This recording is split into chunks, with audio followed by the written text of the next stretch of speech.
My question for y'all is, how many players in the NFL right now, defensive players, do you think are more disruptive than Micah Parsons, if any? Maybe 10 are tied with them, the starting Cowboys. Shut up, Mike. The hot boys. How many more? Probably, I always get their TJ Watt. Yes. It's like, which one's JJ and TJ? TJ Watt. Yep. You could say maybe Myles Garrett, but that's a debate. Okay. I'm not saying 100%, but he comes to mind. And this Aaron Donald obviously is one of the greatest defensive players of all time. Yep. Help me out here, Corey. Are there any others that come to mind that are? Because that's only you three. Said Aaron Donald. You said TJ Watt, and you said Myles Garrett, and I think probably with Myles Garrett, like that's probably a reality too. I think that's it. I mean, honestly, we would have said at this time last year if he would have developed the way we thought, Chase Young, but he fell off the map last year. Yeah.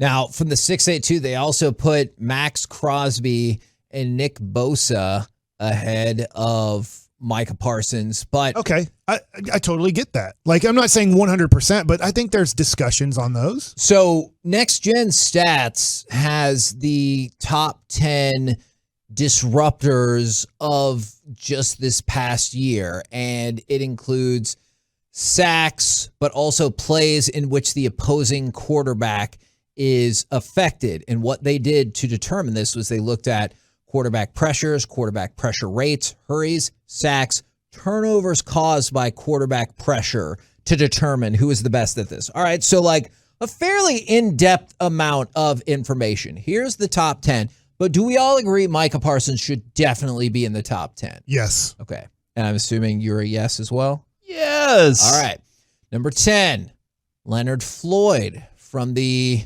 world champion LA Rams. Next up, Javon Hargrave with the Philadelphia Eagles. He's good.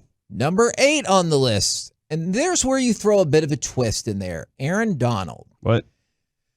So this is where sometimes I think, and there's logic to this, because sometimes Aaron Donald wins the line of scrimmage and doesn't directly disrupt the play himself, but him winning the line of scrimmage create some of those lanes. But I don't think anyone will tell you if you watch football, he's the 8th most disruptive player in football. I think you'd be like, he's higher. But based on the stats, he ends up at number 8. Number 7, Nick Bosa.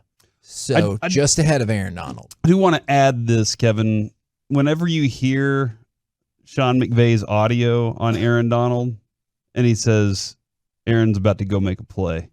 Yeah. And it ends up being the play that wins the Super Bowl for them.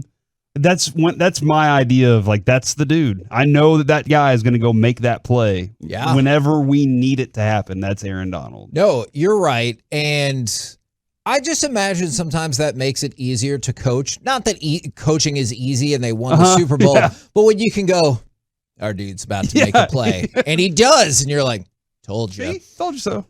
Nick Bosa's number 7, Myles Garrett's number 6. So what I like about this list so far is you are seeing like the heavy hitters on this list. It's not just some BS list.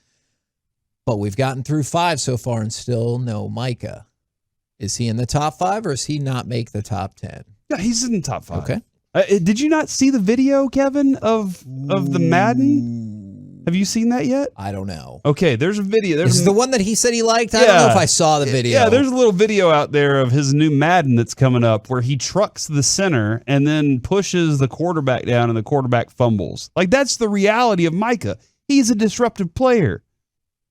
He's got to be in the top 5. Is that one of the reasons, like, I know there's lots of reasons that Madden remains relevant, but is one of the reasons because of how in touch the players are with players like that is, most people do a create a player, and you create a player and you're like, that's not really what I look like, but that's how I play. Yeah, right? Like, that's what you want.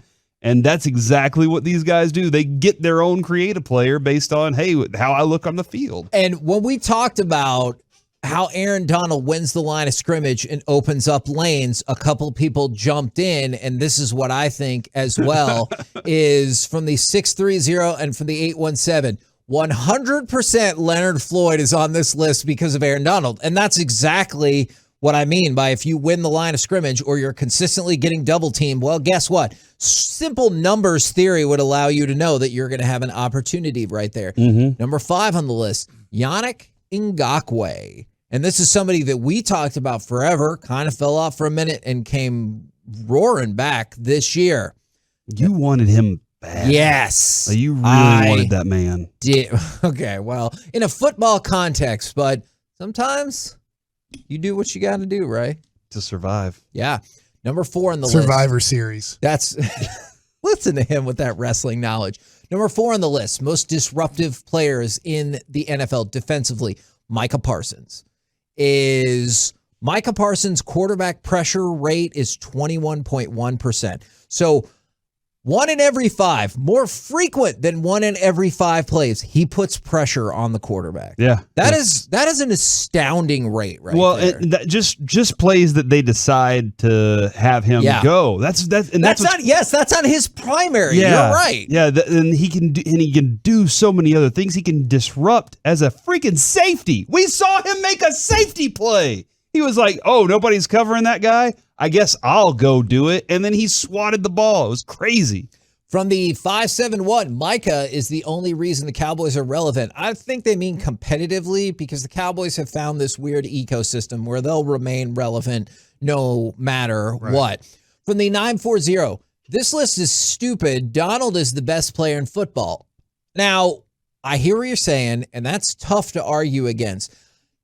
But this is based off the analytical perspective, and this is probably sometimes why analytics drive people insane, is you're looking at quarterback pressures, pressure rates, hurries, sacks, and turnovers caused by the QB pressure rate. They don't factor in Leonard Floyd's stats to his stats. No. You know, they don't say, well, you directly got these other players, these numbers. And the fact that he's still 8th, just like Micah Parsons is 4th at non-traditional disruptive positions, right? Like Micah Parsons that's an amazing point. Yeah, he's still theoretically a linebacker. Like I know they ran him off the edge and everything like that, but how much did they use him at linebacker? And how much does Aaron Donald's job to win at the line of scrimmage and not necessarily just attack the quarterback again and again? And they both still made the top 10. And you said Diggs isn't on this list? No, because just that he doesn't get credit for that interception. The credit goes to the guy at the front. Okay. Exactly. All right. So I would like to know. Quarterbacks are not like part of this. I would like to know though. Like, let's go ahead and at some point maybe we can do this. Yes. Get the stats together with Cynthia Freeland or whoever it is. Is this a shook list? I presume. Yes. Yeah, we can get together with them and say, okay, it's next gen. Now, you know it's shook. With the word disruptive, like. Yeah. Diggs disrupts a game plan. Every time he's on the field, you're like, okay, am I going to be able to throw for a 60-yard pass against this guy, or is it going to be an interception? Right. And so Micah is still 4th on the list. So the 3 ahead of him. Number 3, Max Crosby. Will you accept, or Max do you think it's really, at least really debatable? Good. Max Crosby's really, really good, man. He is, whenever I watch him play, especially against quality offensive tackles, you're like, holy crap, that dude's beating that guy right now. So like Max Crosby's really good. And a lot of people think I hate the Raiders, but that dude is talented. Number 2 on the list is hard to argue with. It's TJ Watt. I mean, he's number 2? Yeah. And you say it's hard to argue with? It's hard to argue him being ahead of Micah. I would have had him as number 1. It's hard to argue him being ahead of Micah. Number 1 on the list is going to shock a lot of people, but there are some interesting numbers to go along with it. Is Chandler Jones? I haven't heard Chandler Jones' name. Chandler Jones not on the list. Oh, Mike's going to be furious. It's Randy Gregory, the most disruptive player in the game. It is not Randy Gregory. He can disrupt a game. He just like goes onto offensive guards and rides them like a pony. You had to know that was going to happen. Or does it show up this year? Sure. No. That's his favorite song. You want to go ahead? My saddle, my pony, my pony. I forget the words. I don't know the words. I don't know the words. I just know that He was song. just going to keep repeating my pony. Number 1 on the list at first seems like an odd decision, but I looked at his numbers a little bit more. It's Trey Hendrickson with the Cincinnati Bengals, all right? He followed up check it out. He followed up his 13.5 sack season 2 years ago with 14 sacks last year. He also had 45 hurries, which is more than TJ Watt. His quarterback pressure rate is only 1% lower than Micah Parsons and 3% higher than TJ Watt. Holy crap. Are you serious? Yes. No wonder they were in the freaking Super Bowl last year. So, I mean, as much as we talk about Chase and Burrow, and I certainly understand that logic, a lot of people thought Trey Hendrickson was a fluke. Remember, we talked about him and people are like, he will never replicate those numbers. Well, he got better. Yeah. And the Bengals signed him to a 4-year, $60 million deal. Think about that. 4 for $60, $15 million a year, and he is putting in work.